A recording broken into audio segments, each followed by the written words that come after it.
মায়ের প্রতি এক সন্তানের ভালোবাসা দেখুন।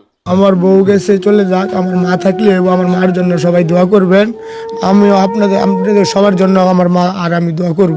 এক্সট্রা মা আল্লাহ পাক যতদিন বাঁচারা মা যতদিন হায়াত দিয়ে মায়ের আছে ততদিন আর বিয়ে করতাম না। কাজা ঝগড়া ফ্যামিলির মধ্যে টুকিটাকি আছে। কাজা ঝগড়া আগে অনেক কাজা ঝগড়া অনেক বাবা অনেক কিছু করছি, মনে করেন যে যায়নি। একটা বাচ্চা হয়েছে, বাচ্চা হওয়ার পরে মনে করেন যে কোনো কাজা ঝগড়া কোনো কিছুই না। ও কাল আগের দিন রাত্রে মনে হয় যে কান্নাকাটি করছে, আর বোন অসুস্থ, ভাত হাত পানি দেওয়ার মতন একটা লোক নেই। পরের দিন সকালবেলা ওইটা কাজে গেছি, কাজ কাম করলে আনছে 150 টাকা এনে দিছি, এটা তোর গাড়ি ভাড়া, যাওয়ার সময় আমি যা যা লাগে এনে সব কিনা দিয়ে দিব। পরে আইসা আর আমি আমার ওয়াইফের পাই নাই, কারণ আমার বাচ্চা ব্যাগ কাপড় চাপড় যা আছে সব গুছায় লয়ে গেছে।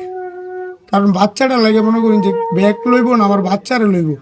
ওরা ওদের বাড়ি যাওয়ার আগে 1 ঘন্টা আগে আমি পৌঁছে গেছি, কারণ আমার বাচ্চাটার কি হইতেছে না হইতেছে একমাত্র আল্লাহ জানে। কারণ বাচ্চাটার যে সময় দেখছি বাইকটাই মনে করেন যে আমার মনে হচ্ছে আসমানটা ভাঙে আমার মাত্র উপরে পড়ছে।